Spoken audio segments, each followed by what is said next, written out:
안녕하세요. 박미정 성장클리닉 의원 원장 박미정입니다. 어 아이들의 키를 키우기 위해서 요즘 성장클리닉에 대한 관심이 매우 뜨겁습니다. 그래서 오늘 이 시간에는 여러분들과 함께 성장클리닉 진료를 고민하는 분들, 그리고 성장클리닉을 한 번쯤은 다녀와 봤지만 정말 궁금한 점이 점점 많아지고 있는 여러 부모님들을 위해서 성장클리닉 진료 전후에 꼭 알아야 할 10 가지를 준비해 보았습니다.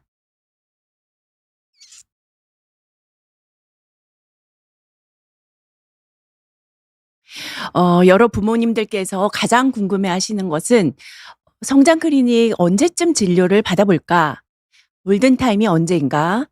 여러 요즘에는 주위를 둘러보면 어디든 다 성장 클리닉 간판과 인터넷에 다 성장 클리닉이라고 적혀 있고 홍보를 많이 하는데 '어떤 곳을 찾아가 봐야 될까?' 혹은 성장 클리닉 진료 전에 준비해야 될 것은 어떤 것이 있는지, 검사를 한다면 기본 검사만 해야 될까? 정밀 검사까지 해야 될까? 비용은 얼마나 들까? 또 다들 성장판 혹은 뼈 나이 얘기를 많이 하는데 이 성장판의 정체가 무엇인지, 성인 키를 정확히 예측을 해야 우리 아이가 그냥 둬도 될지 어떤 특별한 관리를 받을 수 있을 텐데 얼마나 정확한지, 그리고 주위에서는 성장 호르몬 주사를 맞는다고도 하던데 효과는 좋을지 부작용은 없을지, 그리고 매일 주사를 맞아야 된다면 이건 너무 힘든데 다른 방법은 없을지, 그리고 우리가 생활 속에서 키가 잘 크기 위해서 진짜 중요한 것이 무엇인지 알아보도록 하겠습니다. 성장 클리닉의 진료의 골든타임은 교과서적으로 정해져 있는 것은 없습니다. 근데 그냥 이것은 지극히 저의 경험에서 나오는, 한 30년 정도 성장 클리닉을 운영하면서 제 경험상 아이의 키가 100명 중에 3번 이내라면 고민하지 말고 몇 살이건 지금 당장 한 번쯤은 방문을 해 보세요. 그런데 키가 평균보다는 작고 한 100명 중에 10 번에서 50번 정도다라고 하면 초등학교 입학하고 나서 한번 방문하는 것을 권합니다.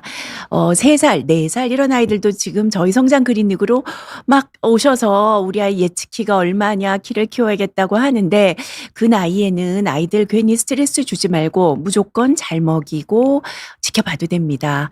너무너무 작다면 유치원 이후 혹은 저는 초등학교 입학 후에 성장 클리닉을 방문하기를 권하고 있습니다. 그러나 성장 곡선상에서 그럭저럭 크다가 점점 뒤처지고 있다면 한 번쯤 방문을 해볼 수가 있고요. 요즘에 또 굉장한 문제가 되고 있는 성조숙증이 우리나라에서 흔하죠. 그래서 너무 키가 크다. 부모님들이나 온 가족은 다 작은데 아이가 너무 잘 크는 것 같다. 그런데 왠지 아이가 조금 조숙이 의심된다라고 할 때는 여자아이에서는 만 8 세, 남자에서는 한 9세 전후에 방문하는 것을 권장드립니다. 왜냐하면 우리나라에서 올해 1월 1 일부터 성조숙증의 진료 급여의 보험의 기준이 좀 바뀌었습니다. 그래서 8세 전 몽우리의 병원 진료 기록, 9세 전에 고환이 커진 이런 병원에서의 기록이 좀 필요하기 때문에 이 너무 늦게 가지 말고 요 정도에서 한번 체크 받아 보는 것이 좋습니다. 근데 우리 아들이 벌써 변성기가 왔다. 그러면 지금부터 잘 크는 것이 아니라 약간 감속기에 접어드는 경우가 있기 때문에 변성기에 접어들었는데도 키가 작다면 당장, 우리 딸이 초경을 했다면 이때부터 잘 크는 거 아니에요. 초경 후에는 한 6-7 센티 이상 크기가 쉽지 않기 때문에 작다면 당장 성장 클리닉을 한번 방문해 보셨으면 합니다. 그래서 성장 도표라는 것이 굉장히 잘 알려져 있고요. 지금 현재 키가 작은 것이 한 시점에서 딱 한 번 보고 너무 걱정할 필요는 없지만, 계속 작은지 굉장히 컸던 애가 점점 내려온다면 병원을 가 보는 것이 좋겠습니다. 그런데 과연 어떤 병원을 갈 것인가? 정말 성장 클리닉이 많아요.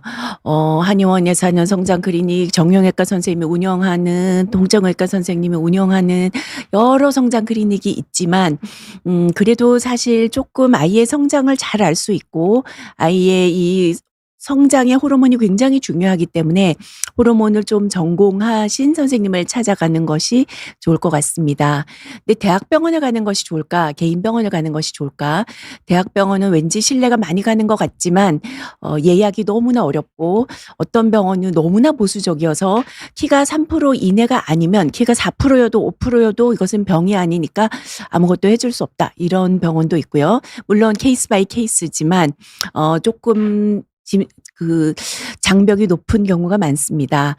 그래서 개인 병원은 물론 예약이 용이하고 또 아이가 적절하게 관찰을 하고 또 하루 종일 뭐 병원에 가서 기다려야 되고 그런 시간은 많이 절약할 수가 있고 아이가 그때그때 필요할 때 소통하고 상세하게 상담을 받는 그런 장점이 있을 수가 있지만 진료비가 비급여의 경우에는 조금 비싼 경우가 있습니다.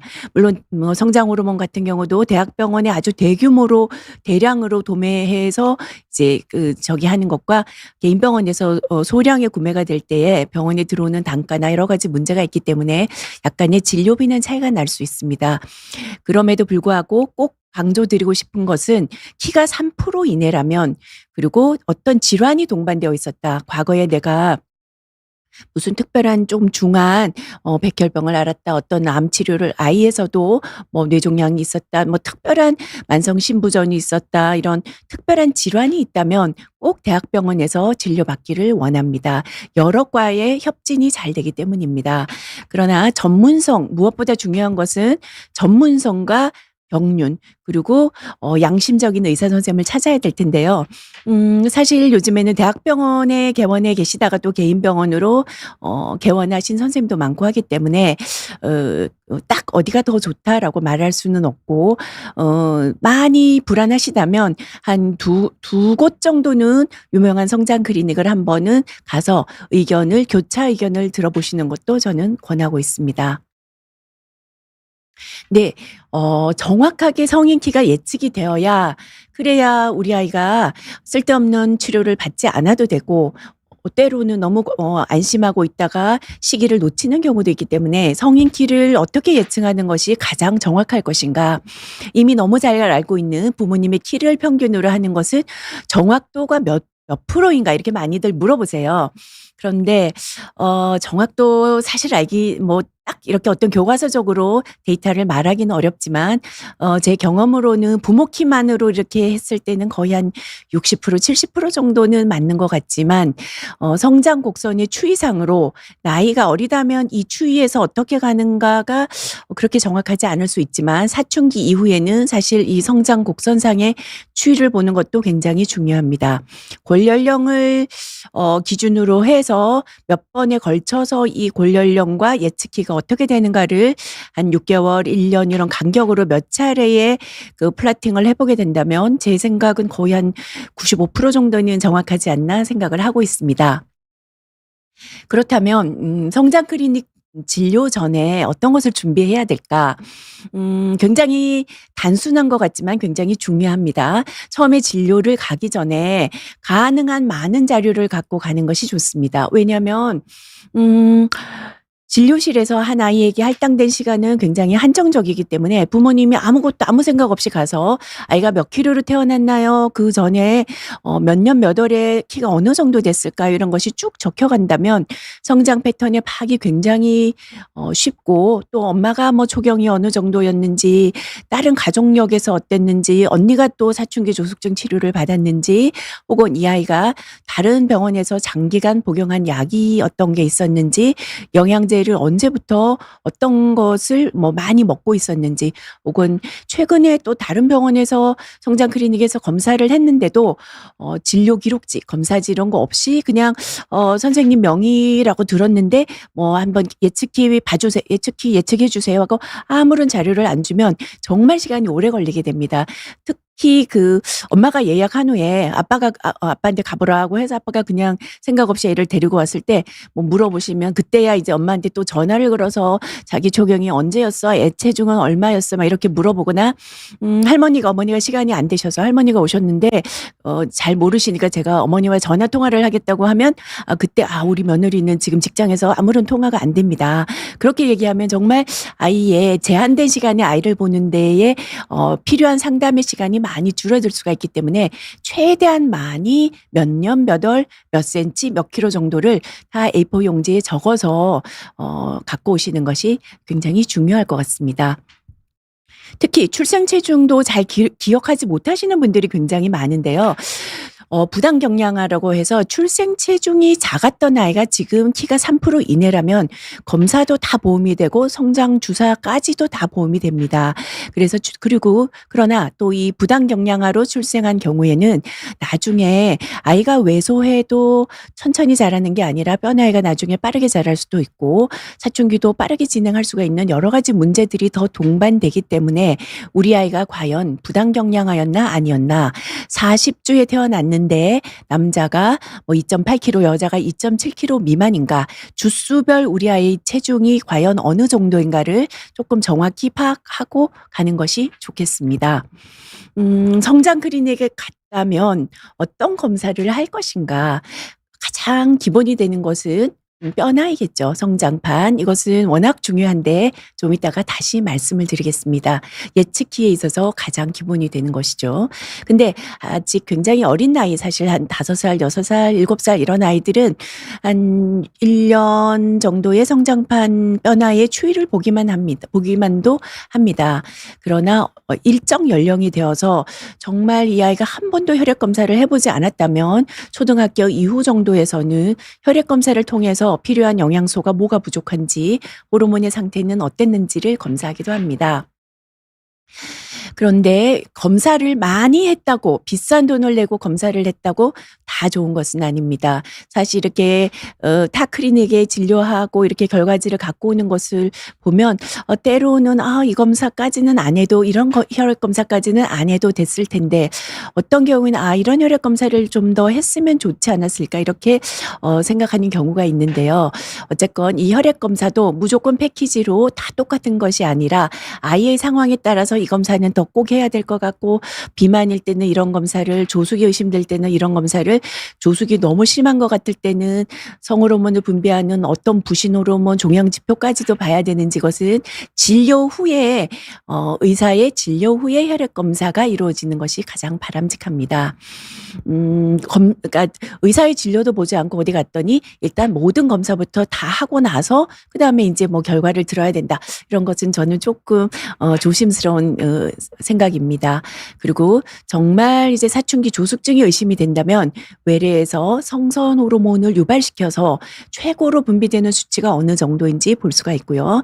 키가 3% 이내이면서 너무 키가 작다면 성장에 가장 중요한 성장 호르몬이 제대로 분비되는지 봐야 하나. 이것은 입원해서 대학병원에서 큰 병원에서 입원을 해서 하루 정도 검사를 하게 됩니다.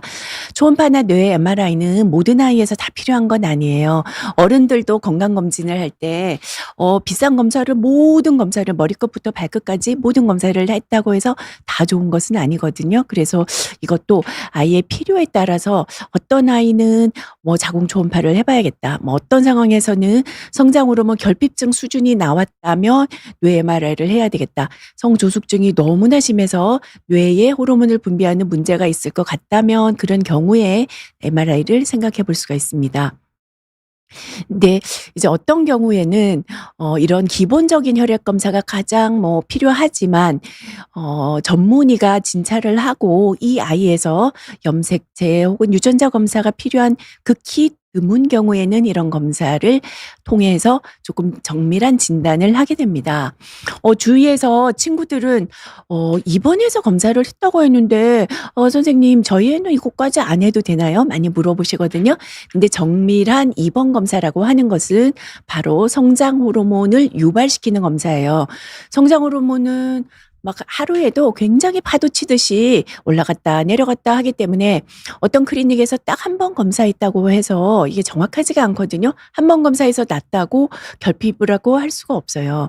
그래서 키가 정말 작고 혹은 성장 호르몬에서 대사가 된 성장 인자라고 하는 것이 너무나 낮거나 정말 1 년에 3-4cm 밖에 안 자란다거나 여러 가지 정황상 뇌에 좀 문제가 있을 것 같다. 성장 호르몬 결핍이 강력 의심이 될 때만 입원 검사를 하게 됩니다. 근데 정밀 또 아주 정밀한 유전자 검사를 해야 된다. 여러분들께서는 염색체 검사와 유전자 검사를 아직은 조금 이렇게 혼돈스러워하시기는 해요. 이것은 다 필요한 것은 아닌데 굉장히 키가 많이 작고 모습에서 어떤 염색체 이상이 조금 의심되는 경우에 저희가 염색체 검사를 하게 됩니다. 염색체 여러분들 잘 아시겠지만 이런 여러 가지 그 X자 모양의 이런 우리 몸속에 46개의 정상적인 염색체가 있어야 하나 이 숫자가 하나가 부족하건 하나가 많건 미세결실이라고 하는 구조가 조금이라도 이상이 있게 되면 키가 잘 안 자라게 됩니다. 그래서 이게 정상적인 수인지를 보는 염색체 검사가 때로는 필요할 수가 있어요. 특히 여자아이에서 키가 잘 안 자라는 경우에 터너 증후군이라는 것이 한 우리나라 여아 2,500명 중에 1명 정도로 드물지 않기 때문에 필요한 경우에는 이 검사를 하게 됩니다. 근데 이 유전자 검사라는 것은 염색체 검사에서 이 염색체를 보면 이 실타래 같은 꼬여 있는 것을 이 실을 다 풀어보면 여기에 여러 가지 염기 서열이 있어요. 이 중에 단 한 개의 유전자의 이상이 있어도 어떤 질병이 생길 수가 있고 키가 안 클 수가 있기 때문에 이 유전자 검사 생거 시퀀싱이라고 하는 유전자 검사를 통해서 이 아이가 무선 이상이 있구나 하는 것을 진단을 할 수가 있습니다. 그리고 더 정밀하게는 요즘에는 NGS라고 하는 차세대 염기 서열 분석에서는 피 한 방울을 통해서 이 여러 가지 수천 개의 유전자 이상을 한 번에 분석하는 기법도 다 가능하게 되었습니다. 그래서 그 성장 이 분야에서 소아내분비학 분야에서 지난 20여 년 동안에 가장 획기적인 정말 획기적인 것은 바로 이 정밀 유전자의 검사를 통해서 과거에 알려지지 않았던 못 자라는 원인이 속속 밝혀지고 있는 것이 정말 획기적으로 변화했습니다. 그러나 모든 아이들에서 이 정밀 유전자 검사까지 우리 아이 키 유전자 검사, 비만 유전자 검사 뭐 이렇게 건강검진에서 패키지로 하는 것은 권장되지 않고요. 이 검사는 적어도 우리 아이가 키가 한 원인 없이 15cm 이상, 평균보다 한 20cm 가까이 정말 작은 아이들이 있어요. 거기서 모습이 어떤 약간의 이상한 모습 이런 것들이 의심이 될 때 저희가 권하게 됩니다. 그리고 이제 가장 키 성장, 키 예측에 있어서 중요한 것이 성장판이며 여러분들께서 이미 성장판에 대해서 잘 알고 계실 것 같아요. 성장판이 어디 있어요? 아실 것 같은데도 또 성장 클리닉 저희 진료를 보러 오셔서 어머님들이 도대체 우리 아이가 성장판이 어디 있어요? 하고 물어보시는데 요 제가 빨간색으로 표시한 긴 뼈의 많은 부분에 성장판이 있습니다. 이 연골세포로 구성되어 있는 부분이고요. 이 연골세포에 처음에는 휴지기로 있다가 이렇게 점점 세포가 길게 자라나고 부피 성장이 일어나면서 증식을 하면서 긴 뼈가 성장을 하게 됩니다. 그래서 성장의 핵심은 사실은 이 성장판이라고 할 수가 있어요. 근데 우리 아이가 뭐 운동하다가 손끝에 뭐 성장판이 다쳤다고 해요. 발목에 발가락에 성장판이 다쳤다고 해요. 키 안 크는 거 아니에요? 사실은 그 부분은 성장판 손상을 조금 받았어도 굉장히 중요한 이런 성장판 부위가 아니라면 키에는 결정적인 역할을 하지는 않습니다. 근데 우리 아이 성장판 열려 있을까요? 네. 대부분의 나이에는 열려 있어요. 그런데 여자아이에서 한 14살, 15살, 남자아이에서 거의 뭐 16살 뭐 그 정도에서는 이 많이 성장판이 닫히게 되죠. 근데 성장판이 열려 있나 닫혀 있나는 정말 알기 쉽죠? 이렇게 까만 선이 이렇게 보이면 이거는 열려 있구나. 선이 보이지 않고 뼈가 하나로 되어 있는 것 같다면 이거는 닫힌 거구나. 무릎도 마찬가지로 이런 선이 보이네. 열려 있구나. 성장판이 이거는 마치 뼈가 하나처럼 선이 없구나.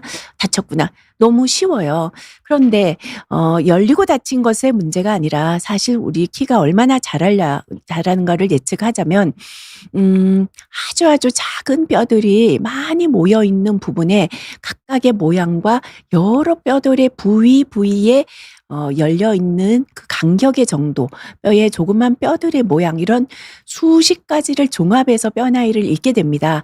그래서 의사 선생님이 읽는 데는 사실 굉장한 시간이 걸려서 이 판독에 있어서 또 어떤 뼈를 조금 더 중점으로 읽느냐에 따라서 이 뼈의 나이는 여기지만 여기는 몇 살 이렇게 조금 그 변이의 차이가 있습니다. 그래서 요즘에는 또 AI 판독 어디 지나가다 보면은 막 현수막이 붙어 있기도 해요. "우리 병원 AI 판독으로 읽습니다." 하고 인공지능이 많이 훈련을 시켰더니 나름 굉장히 정확하게 뼈 나이를 읽어 주기는 하나 사실은 이것만으로 뭐 이렇게 결과지가 나왔다고 성인 예측키가 정확한 것은 아니고 예측키를 정확하게 보기 위해서는 반드시 의사 선생님이 한 번 더 여러 가지 이것을 다시 한번 판단하고 아이의 성장 이 뼈 나이에 진행되는 그전과의 추이와 사춘기의 단계를 같이 확인을 하는 것이 중요합니다. 안타깝게는 어떤 아이들은 뭐 한 2년 전에 어디 가서 뼈 나이 찍었는데 180 된다더라. 우리 딸 168 된다더라 했는데 뭐 3년 지나서 왔는데 너무 뼈가 빨리 진행이 되어 있고 이런 경우가 있기 때문에 한 번의 판독으로 너무 방심할 필요도 없고 또 어떤 경우에는 너무 뭐 예측키가 작게 나왔다고 불필요하게 너무 걱정할 필요가 없습니다. 그래서 잘못 판독하면 정말 이것이 아이와 부모님에게 힘든 나날을 보내게 하기 때문에 뼈 나이를 좀 정확하게 판독하는 것이 중요합니다. 그런데 이 성인 키를 정확하게 그 선생님은 판독을 했다고 하더라도 아이가 7살 미만의 어린 나이에서는 성인 키 예측이 많이 달라질 수가 있고요. 출생 체중이 작았던 경우에는 어릴 때는 뼈 나이가 느리고 또 시간이 지나면서 8살, 9살, 10살 되면서 뼈가 가속되는 경향이 있기 때문에 한 번 성인 키 예측이 한계가 있을 수가 있고요. 또 사춘기 조숙증은 사실 예측키하고 많이 달라질 수가 있고요.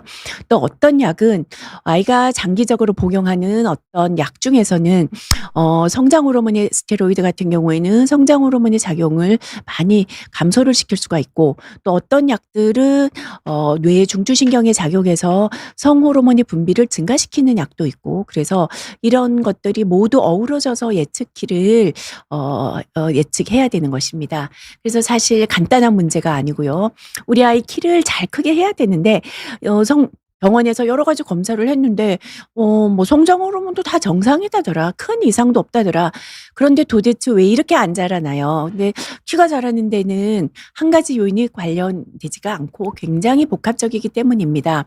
우리가 뭐 폐렴이다. 그러면 그 폐렴균을 확인을 하면 이 폐렴균에는 어떤 항생제를 얼마 동안 쓰면 되겠다. 이런 것들이 어느 정도 거의 이렇게 획일되게 할 수가 있는데 사실 키 성장 정말 복잡한 예술이나 마찬가지예요. 그런데 크게는 뇌하수체라고 하는 머릿속의 부위에서 성장 호르몬이 잘 분비가 되어야 되고 성장 호르몬이 또 이것과 결합해서 간으로 옮겨주는 결합 단백질도 잘 분비가 되어야 되고 간에서 수용체의 기능도 잘 작용을 해야 돼요. 그래서 간도 튼튼해야 돼요. 사실 요즘에 아이들이 비만이 많으면서 아이들이 지방간이 있고 뭐가 있고 아이들이 간이 안 좋은 경우도 굉장히 많습니다.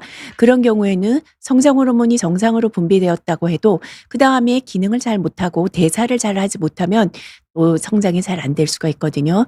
그리고 성장 호르몬이 IGF-1이라는 이런 물질로 바뀐 후에 이것들이 또 다른 단백질로 이제 붙어서 가야 되고 혈중으로 가야 되고 여기서 또 어떤 효소가 작용을 해서 이것들을 잘 잘라줘야 되고 이것들이 IGF-1이라는 것이 다시 뼈에 가서 뼈 수용체에 가야 되고 여기서 그 뼈의 성장판에 가서 적절한 작용을 하는 등 정말 많은 부분이 다 정상적이어야지 키가 잘 자랄 수가 있기 때문에 성장 호르몬 괜찮다고 해서 왜 안 자라는가 그렇게 한마디로 말하기는 조금 어려운 면이 있습니다.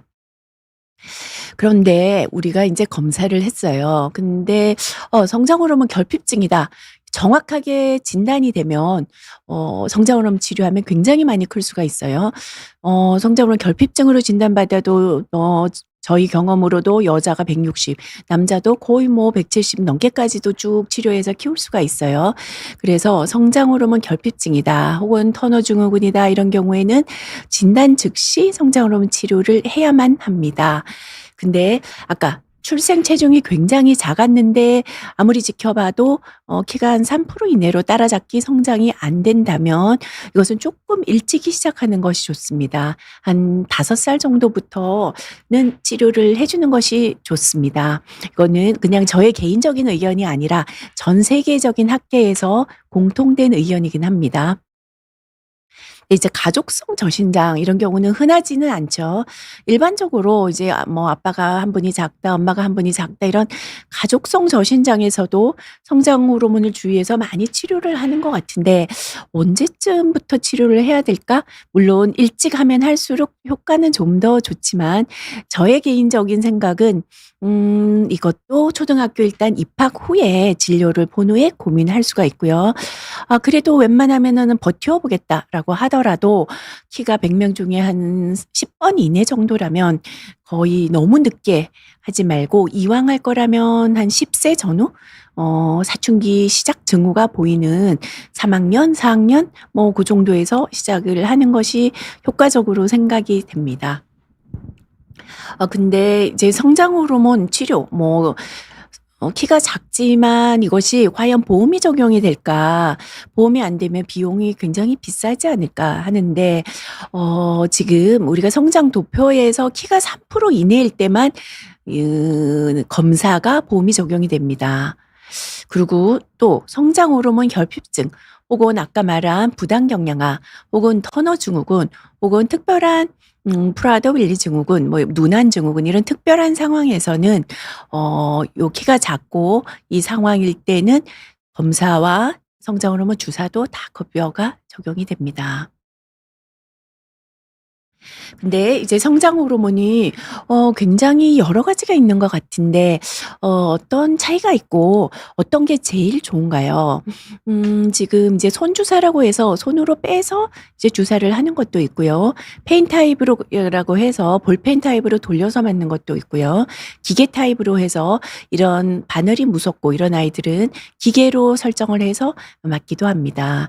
그래서 굉장히 여러 가지 타입이 있어요. 손 주사, 펜도 일체형이 있고 이제 그때그때 결합을 시켜야 되는 것이 있고 기계 타입도 있고 액상제제와 또 그때그때 섞어서 쓰는 것도 있고 그 단위가 뭐 4단위, 12단위, 30단위, 36단위 이렇게 한 펜당 단위가 굉장히 다르고요. 국내 아이들의 체질에 맞게 국내 임상 데이터가 많은 국내 제품도 있고 수입 제품도 있고 또 일일 제형도 있고 일주 제형도 있고 가격에서도 조금의 차이가 있어요. 그래서 이것은 그 담당 선생님께서 아이의 상황에 따라서 부모님과 상담을 한 후에 결정을 하게 됩니다. 근데 현재까지는 이런 성장 호르몬 주사는 이제 매일 피하 주사를 매일 저녁에 해야 되거든요. 그래서 그거는 '너 도저히 할 짓이 아니다. 그런 거 말고 다른 것은 없는가?' 지금 일주제형 성장 호르몬에 대해서 많은 기대를 갖고 있습니다. 근데 이제 일주제형이라는 것은 우리 성장 호르몬에다가 몇 이런 아미노기나 어떤 물질을 부착을 시키게 되면 우리 몸속에서 굉장히 천천히 분해가 돼서 그 작용을 한 일주일 동안 하게 되는 제품인데요. 아직 이것이 그렇게 일반적으로 보편화되지는 않았습니다. 현재 허가가 된 것은 뇌하수체에서부터 성장 호르몬이 분비가 안 되는 이런 결핍증에서 3세 이상에서만 허가가 되었기 때문에 웬만하면 아직 일반적인 여러분들은 매일 주사를 맞는 제품을 선택을 하시는 것이 일반적이다라고 보면 됩니다. 그런데 이제 성장 호르몬 주사 말고 다른 것은 없는가? 인터넷에 봤더니 먹는 성장 호르몬도 있다더라. 근데 사실 이 성장 호르몬 아미노기가 191 개에서 굉장히 이게 큰 분자량이어서 먹어서 위에서 다 분해가 돼요. 그래서 주사밖에는 없어요. 근데 이제 먹는 성장 호르몬이라고 약간 인터넷에서 과대 광고를 하는 것은 성장 호르몬 자체는 아니고 성장 호르몬 분비를 조금 증가시키는 알기닌 성분, 아연 성분 그런 몇몇 가지 성분이 조금 더 들어있는 그런 먹는 제품이다라고 봐야 되고요. 뿌리는 것도 마찬가지예요. 시장 하부라는 뇌에서부터 성장 호르몬을 분비시킬 수 있는 어떤 물질이 있는데 그것은 조금 이 아미노기가 조금 짧거든요. 일반적인 성장 호르몬보다 그것을 조금 더 증가시킬 수 있는 것이 있는데 효과는 아직은 그렇게 입증이 되지 않았고요. 패치형 주사가 힘드니까 피부에 붙이는 것도 수많은 연구를 했지만 사실은 효과가 입증되지 않았다라고 보면 됩니다. 그런데 그러면 이런 성장 호르몬 주사가 몇 센치 더 키우나요? 이것은 한마디로 답하기 어렵죠. 그러나 제 경험적으로 봐서는 성장 호르몬 결핍증에서는 굉장히 효과가 좋고 터너 증후군과 같은 경우에도 아주 효과가 좋고요. 여러분들 대부분을 차지하는 가족성 저신장 그런 경우에는 추가 성장이 1 년에 한 2 센티에서 3 센티 정도다라고 생각하면 되고요. 한 적절한 연령에 성장판이 너무 진행되기 전에 한다면 그래도 한 2년 정도에 한 4-5 센티 정도는 더 크는 것 같습니다. 그래서 뼈 나이가 어려서 많이 연골세포가 더 많은 상황이라면 더 효과가 좋을 수가 있겠죠. 그리고 많이 작았던 경우에 처음에 성장 인자 수치가 결핍증 수준은 아니어도 상당히 낮은 경우에 효과가 더 좋을 수가 있고요. 기본적으로 부모님의 유전자가 좋다면 아무래도 더 클 수가 있겠죠. 충분한 양의 성장 호르몬이 치료가 되면 효과는 더 좋을 수 있으나 가장 안전한 용량, 가장 최소 용량으로 최대의 효과를 낼 수 있는 것은 그 경험이 많은 의사 선생님들께서 이제 보시고 용량은 계속 조절을 하게 되고요. 처음에 1 년 6 개월에서 1 년 정도의 효과가 좋은 아이들이 그다음에도 당연히 효과가 좋겠죠. 그러면 해도 너무 효과가 적은 경우가 있어요. 성장 호르몬 주사만 한다고 되는 거 아니잖아요. 아이가 정말 중요한 영양을 제대로 먹어줘야 되고 수면의 질이 굉장히 중요하잖아요. 하루에 60%에서 70% 정도의 성장 호르몬이 자고 나서 분비가 되는데 수면의 질이 너무 나쁘다면 잘 안 클 수가 있겠죠. 그리고 사춘기가 많이 진행되었다는 것은 그만큼 성호르몬이 많이 나와서 성장판을 많이 굳게 하기 때문에 외부에서의 어떤 노력을 해도 그것은 효과가 크지 않을 수가 있어요. 스트레스 호르몬이 많이 분비되어도 이것은 성장에 조금 한계가 있을 수가 있어요. 근데 정말 안 크는 경우는 성장판을 이루는 어떤 유전자의 미세한 변이가 있는 경우에 조금 쉽게 말씀드리면 골격계의 이상이 있는 경우에는 성장 호르몬 효과를 크게 기대할 수가 없습니다. 아까 말씀드린 이런 성장판이라는 이 부위에 이걸 잘 보면 휴지기에 여기에 관여되는 수만 가지 유전자가 있어요. 에이칸 유전자, 콜라겐 유전자, FGFR3 유전자, 뭐 BMP3 굉장히 많은 유전자들이 있고 여기에 한 가지의 유전자의 변이가 있어도 아이가 지금 약간 통뼈처럼 뼈대도 조금 짧아가고 목도 조금 짧아가면서 굉장히 잘 안 크는 땅땅한 그런 체질이 있거든요. 그래서 요런 경우에는 조금 전문의가 보고 판단을 한다면 처음부터 큰 기대를 하면서 이런 치료는 하지 않는 것이 좋을 수도 있습니다. 그래서 여러분들이 이미 많이 좀 들어보셨겠죠. 그리고 언론에서도 가끔씩 나오고 있는 성장 호르몬 부작용에 대해서 걱정을 하시는데요. 사실 이 성장 호르몬이 85 년부터 현재 사용하는 성장 호르몬이 사용이 되어서 거의 한 이제 40여 년이 되었고 저도 이 성장 호르몬 성장 클리닉 진료를 본 지가 한 30 년은 넘었는데 부작용이 거의 없다라고 보면 돼요. 적절한 용량을 하고 적절하게 검사를 해 가면서 한다면 용량을 조절하면서 한다면 부작용은 거의 없는데 그래도 가장 흔하게 접하는 성장 호르몬의 부작용이라면 저희 경험으로는 치료를 처음에 시작하고 한 2 주에서 한 달 내에 조금 수분 저류가 되면서 두통이 있는 경우가 있어요. 약간 메스껍다, 조금 머리가 아프다, 그런 경우가 오래가지는 않아요. 그래서 그런 경우가 있으면 바로 다시 이제 연락을 달라라고 해서 "그때는 용량을 요렇게 해 보자."라고 조정하게 되고 하면은 다시 이제 쓰면 괜찮아지는 경우가 많고요.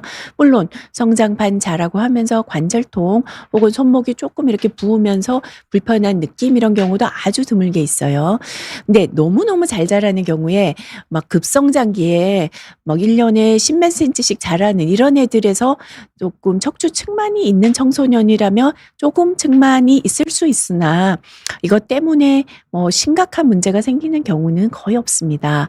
갑상선 호르몬을 약간 저하하거나 혈당을 조금 증가시킬 수 있는데 이것도 굉장히 흔하지 않고, 저희가 성장 치료를 하는 동안에는 1 년에 2-3번 정도의 체크를 통해서 이 수치를 지속적으로 확인하기 때문에 혹시나 안 좋은 조금 수치가 안 좋은 것 같다면 용량을 조절하거나 일시적으로 중단을 하면서 하면 큰 문제가 없고요.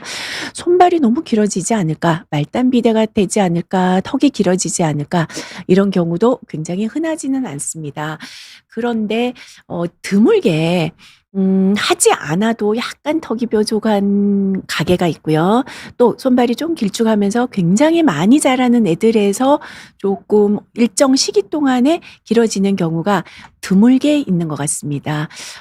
저희 경우라면 사실 한 100 명을 치료하면 1명 정도 있을까 할 정도로 조금 손 바 발이 커졌는데요. 뭐 신발이 자꾸자꾸 커지네요. 그런데 고 시기를 지나면, 너무 잘 자라는 시기가 좀 지나면 계속해서 그렇게 커지지는 않습니다. 그런데 이 성장 호르몬이라는 것이 뼈를 키우는, 뼈에만 성장 호르몬 수용체가 있는 것이 아니라 굉장히 중요한 간에 가서 간의 수용체에서 이 성장 인자로 바뀌게 하는 역할이 있고, 콩팥에도 췌장에도 근육에도 심장에도 다 성장 호르몬의 수용체가 있어요. 그래서 한 가지 측면에서만 이 성장 호르몬이 키를 키우는 것만이 아니라 다른 데도 다 작용을 할 수 있기 때문에 반드시 이 성장 호르몬 치료는 무조건 체중이 얼마면 얼마의 용량으로 하면 된다, 그게 아니거든요. 그래서 조금 경험이 많으신 전문 선생님의 진료를 보고 거기에 알맞는 용량을 준수해서 하면서 키를 키울 수가 있지 않나 생각이 됩니다. 그래서 키가 잘 자라려면 뇌에서부터 성장 호르몬이 잘 분비되고, 그리고 이 성장 호르몬이 잘 분비되기 위해서 뇌에서부터 그 아미노산, 뭐 또 혹은 수면, 적절한 영양소, 이런 것들이 성장 호르몬을 잘 분비되게 하고, 또 간이 튼튼해야 되고요. 또 수면이 충분한 시간이 쉽지 않다면, 공부하는 아이들에서 정말 안타까운 것은 수면이 굉장히 부족하나 어쨌건 한 7시간 8시간을 자더라도 규칙적인 시간에 조금 깊게 자야 돼요. 그래서 핸드폰 시간을 정말 현재 자기 전에 핸드폰 하는 시간의 반은 줄여야 돼요. 아이들이 30분을 한다면 15분, 1시간을 한다면 20-30 분으로 줄이면서 성장 키를 키울 수 있는 수면의 시간을 확보하는 것이 중요하고요. 아까 말한 성장판이 잘 자라려면 여기서 혈관에서 혈류를 타고 여러 가지 영양소, 호르몬들이 잘 가야 되기 때문에 혈류가 잘 공급이 되자면 충분한 산소, 그리고 적절한 운동, 적절한 스트레칭이 굉장히 중요할 수가 있습니다. 성장판을 좀 더 들여다보면 여기서 우리가 성장 호르몬 하나뿐만 아니라 여러 가지 성장 호르몬이 키를 잘 자라게 하지만 스테로이드 호르몬, 또 혹은 성 호르몬은 너무 빠르게 자라게 할 수가 있어서 좋지 않은 영향을 줄 수도 있고, 적절한 단백질, 아연, 적절한 산소, 그리고 또 염증 인자가 높으면 성장판이 직접적으로 안 좋은 영향이 있기 때문에 아토피가 심하다, 알레르기가 심하다, 그런 아이들, 또 혹은 심한 고도 비만이 있는 경우에는 몸속에서 염증 인자가 굉장히 높아지면서 외부에 나타나는 것뿐만 아니라 성장판의 성장을 굉장히 방해하게 되기 때문에 이런 것이 다 중요해요. 그래서 키가 잘 자라자면 성장 초기에는, 사춘기 전에는 사실 영양과 성장 호르몬이 주도적이에요. 그러나 이 사춘기가 되면서는 이 성장 호르몬과 성 호르몬 두 가지가 시너지를 내면서 급성장을 일으키게 하는데, 이때 이 성장과 성호르몬이 거의 시소같이 아주 적절하게 조화를 이루어야 돼요. 그래서 특히 성조숙증 같은 경우에는 성장 호르몬뿐 아니라 성호르몬이 너무 빠르게 급속하게 급발진을 하는 것이기 때문에 성장판을 빠르게 성장시켜 버려서 성장판이 빨리 닫히기 때문에 이 성장 초기에 영양 중요하고 사춘기 때 성호르몬이 너무 과다하게 분비되지 않게 적절한 시간을 확보하는 것이 키를 잘 자라게 하는데 굉장히 중요합니다. 그래서 오늘 말씀드린 내용을 다시 한번 요약을 하자면 한번 성장 클리닉 진료를 받는 골든타임은 제 생각은 초등학교 입학하고 나서 한번 가보면 어떨까 하고요. 나 그런데 안 가본다. 아빠도 할머니도 막 가지 못하게 하더라. 그래도 사춘기가 시작되는 것 같으면 꼭 한번 가보셨으면 해요. 사춘기가 시작되고 나서 최종 키까지는 한 23cm, 25cm 이상 자라는 경우가 많지 않아요. 과거에는 사춘기 시작되고 뭐 30cm 좀 천천히 자랐던데 과거에는 체지방이 많지 않았기 때문에 요즘은 체지방이 많기 때문에 굉장히 급속하게 사춘기가 빠르게 진행되는 경우가 많기 때문에 사춘기의 시작 증상이 있으면 한번 꼭 그때는 늦어도 진료를 받으면 하고요. 성장병원의 선택 포인트는 맘카페도 뭐 인터넷에 네이버에 이렇게 검색해서가 아니라 정말 다녀온 분들 그리고 홈페이지를 들어가서 그 선생님이 어떤 경력이 있는지를 좀 보고 한 분만의 의견으로 너무 고민스럽다면 2군데 정도는 찾아가 보셔도 되지 않을까 싶습니다. 그리고 진료 전의 준비물은 최대한 많이 기록해서 가면은 더 많은 상담의 시간을 할애받을 수가 있고요. 일반적으로는 기본 검사 충분하지만 이것은 의사가 필요하다고 생각되면 좀 정밀 검사까지도 하면 돼요. 처음부터 비싼 돈으로 많은 검사가 다 필요하지 않습니다. 성장의 핵심은 이 성장판인데 연골세포가 너무 빠른 속도로 잘 자라는 것도 좋지 않고요. 적절한 속도로 균형 있게 자라는 것이 중요합니다. 그리고 성인 키의 예측은 뼈 나이를 좀 정확히 판독을 해야 되고 한 번 본 것으로 정확하지는 않기 때문에 초등학교 저학년 정도부터 한 1년에 한 번씩 정도 뼈 나이를 보다가 사춘기가 접어들고부터는 필요한 경우에는 한 6개월에 한 번 뼈 나이를 보면서 치료 시기를 결정해도 좋을 것 같습니다. 성장 주사 모든 노력을 다해도 정말 안 큰다면 최후의 수단이긴 한데요. 추가 키 성장이 그래도 1년에 한 2cm, 3cm 정도 더 크는 것 같고 부작용은 그렇게 흔하지 않아요. 적절한 용량을 준수하면서 검사를 하면서 하면 될 것 같습니다. 주사 현재 성장 호르몬 가장 효과적인 것은 사실 주사이고 먹는다는 것은 결국은 어떤 영양제의 일부분이다라고 보면 되는데요. 키가 잘 크자면 영양이 다 중요한데 다 하기가 힘들어요. 아이가 학교 다니고 뭐 먹일 시간도 없고 애가 먹어주지도 않고 또 잠잘 시간도 부족, 운동할 시간도 부족하긴 한데 그중에서 저는 제일 중요한 것은 그래도 영양입니다. 어머님들께서 성장기 때 조금 더 아침 챙겨 먹이고 저녁 때라도 학교 갔다 와서 좀 자기 전이라도 먹이세요. 그리고 운동 시간은 부족하지만 일주일에 한 3번이라도 운동 30분이라도 시켰으면 중요하고 그중에서 꼭 생각해야 될 것은 멘탈의 관리입니다.